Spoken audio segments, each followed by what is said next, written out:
Welcome to ORPtv. I'm Craig Stagner, and we are on location today. We are at RnR Tire Express at 5640 South Campbell.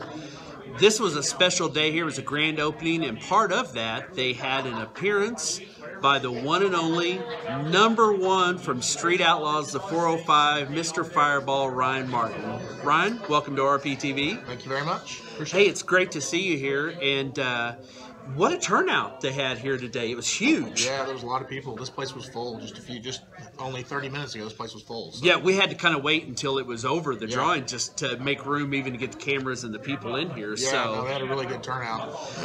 It was indicative, really, of how popular the show is, that the car was out front and people were coming in. So tell us a little bit now about your car, what it is. I know that it's a Camaro, but for the people who don't know, I heard people come in and asking you what is the specs on it. So it's a 2010 Chevrolet Camaro, steel roof, steel quarter, VIN number, titled, so it started off life as a real car. It's got a Proline 481X, twin 88mm turbos, turbo 400 transmission. It usually runs on a big Hoosier. What kind of, if you had it, like for the fan that knows a little bit about it, what kind of horsepower? Because that's what everybody asks. Everybody asks horsepower. So, you know, the capabilities are there to make probably somewhere in the neighborhood of 4,500. Of course, we can't make 4,500 on the street. Right. So, luckily, we're able to turn the car down to probably somewhere in the neighborhood of 2,500 to 3,000 on the street.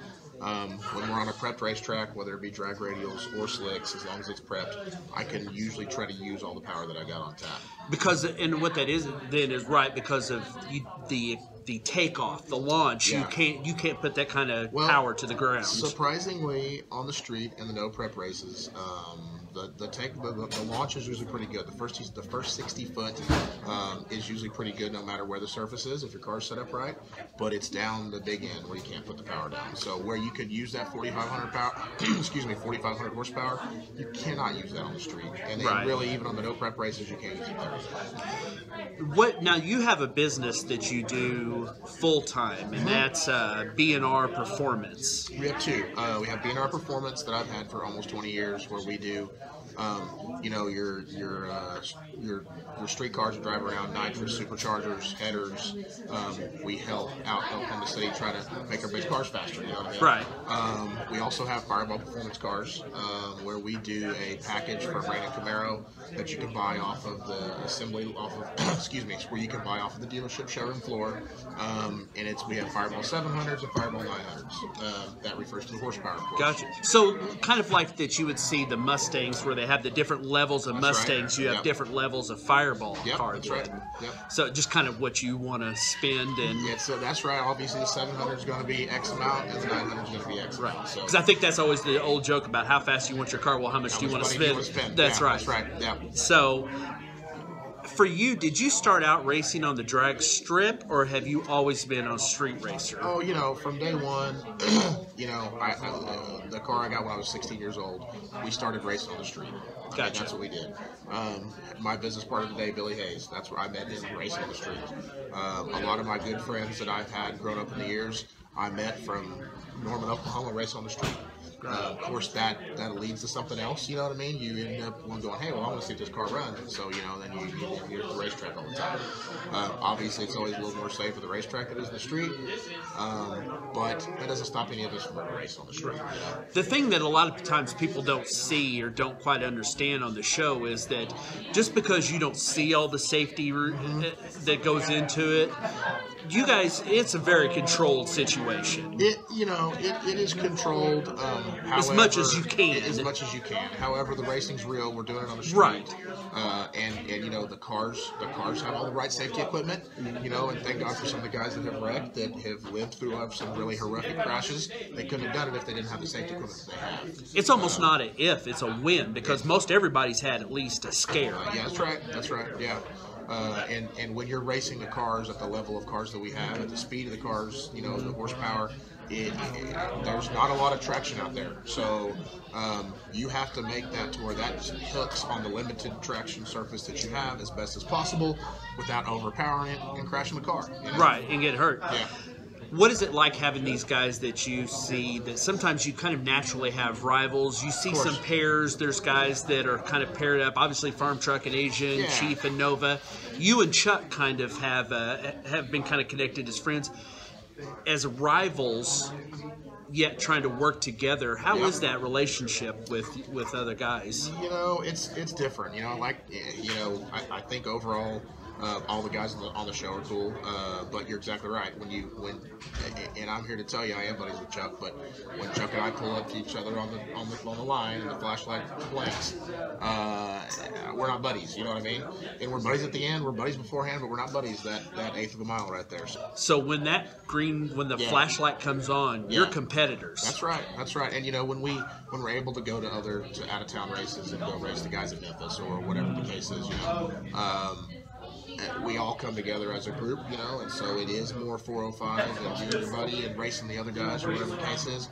But when we're there, racing against each other for that list, it's every man for himself. Well, in that instance, it would be almost like the Pro Bowl, where these two teams are fighting each other. That come Pro Bowl time, it's the NFC versus the AFC. So once you all take on a different area, you're together. Yeah, that's right. But when you go back to your normal racing like that, it's cutthroat racing. Yeah. Right. Your car is called the Fireball. Yep. What is that? Is that's not reference to the whiskey? It's not reference to the candy? No.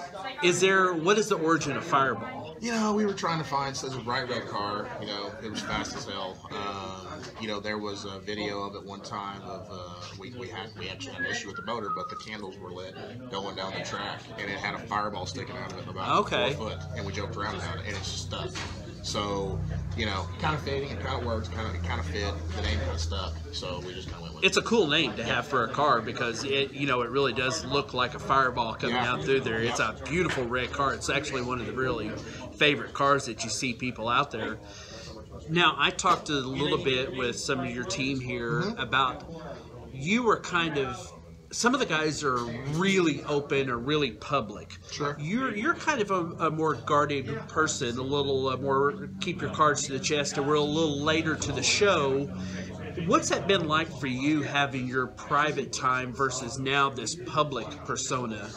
It's definitely something you have to get used to. You have to work. You have to. What's the word here? You have to really adjust to being able to just go. I mean, you know, it's ridiculous. It is just go run out and grab a bite to eat or whatever the case is. Right. And now it's a little different. You can't just go do that. You kind of got to prepare a little bit. And you know, look, I'm sure I'm not as popular as some of the guys on the show. Big Chief's been doing this forever, so I can't imagine how it is for him to walk into Walmart or whatever the case is. He probably almost can't do it. You know? Right. But it makes you really think about when you go places. You know, sometimes you go shopping at night. You know what I mean? And it's not because you don't love the fans and love everybody. Right. It's just because sometimes you just got to get in there and get it done. And a lot of times you do something on a budget, or you're doing something on a time restraint. It's hard to get it done. You know. Yeah. Yeah.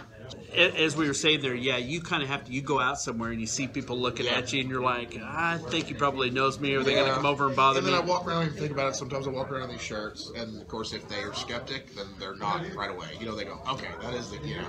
Yeah. So, but that's cool. Look, I'm. If it wasn't for the people that noticed all of us and doing what we do, we wouldn't be able to do it. We wouldn't be able to do what we love. You know what I mean? Right. It is in the way that we're able to do it. So. Is that tough for you to balance that we all kind of want a level of fame? We're all trying to be successful. That's what drives you to be. But then is there the flip side of that coin? Be careful what you ask for.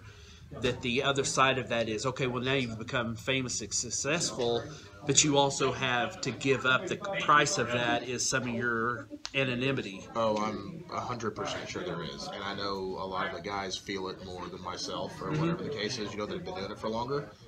But, man, I mean, there are some times where I think to myself about some of the guys that have been doing it longer than myself and go, you know, I wonder how they would handle this or whatever. Or how do they handle it? You know, yeah, it becomes more difficult. Do you ever miss just being Ryan? Oh, you know, sometimes, but I don't think I won't say I'm.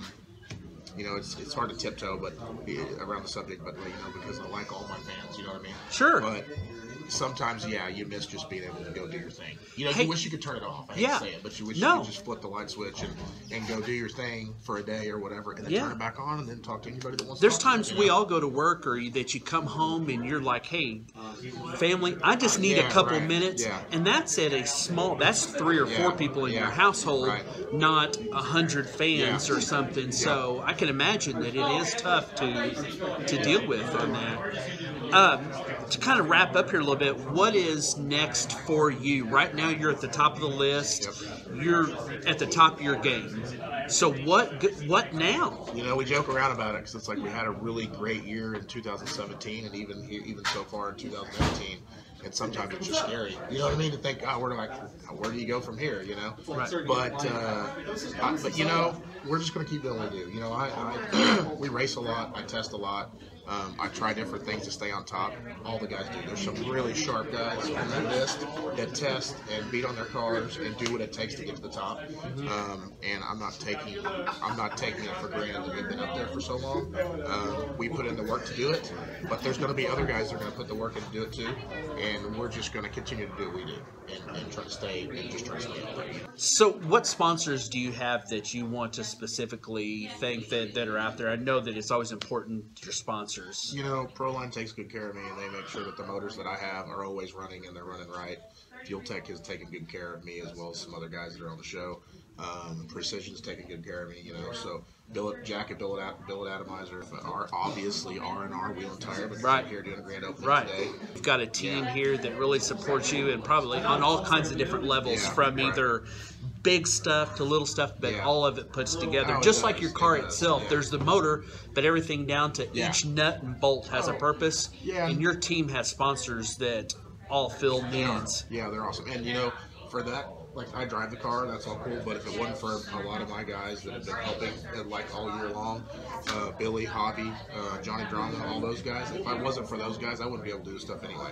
So, you know, we get to some of these no-prep races, and thank God we have fans that like us, and I'll have, you know, we'll be signing autographs the entire day, and if I don't have those guys to help work on the car between rounds or whatever, It wouldn't get done. I wouldn't get done. Right. Yeah, or it wouldn't get done right. You know what Yeah. I mean? I'd be trying to shake hands and leaving bolts loose and stupid stuff like Right. that. So thank God for all those people. So the more success you get, the more your team has to grow and Yeah. the more important they become. Right. You know, I feel bad because it takes me away from the car a lot to where I don't get to work on it as much, but I have to do the things that other things that are, you know, important, and the fans don't care. They just want to see you. They want to talk to you and see you. You know, Right. And you sign their shirts or whatever. So, yeah, it's a fine line, but, you know, I think the key in staying successful when it comes to this type of stuff is having a good core group, you know, of a support team and guys that can just help you and that you can turn loose on a car and not even turn back, not even look at it. Know that when you Yeah. start it up, it's going to be good. It's going to be right, you know. And not just your team, but your support group around you of friends and Yeah, family yeah. and all Oh, that yeah. is so important. Very important. Yep. Ryan, I get asked constantly about people because I've been fortunate enough to meet everyone from the show and talk with most everyone. You absolutely are as friendly and more so than what the show shows.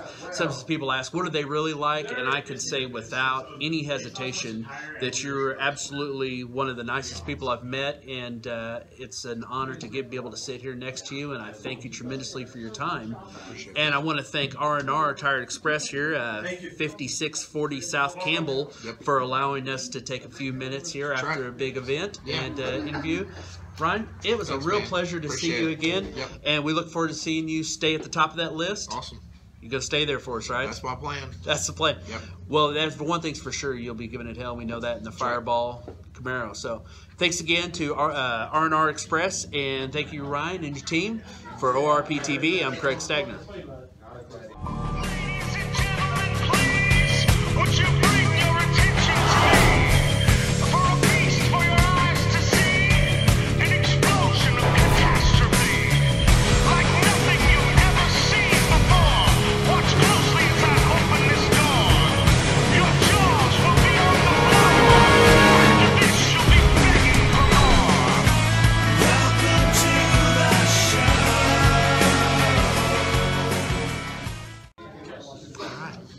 Man, That sun was killing. Anything. I know, and I'm sorry. No,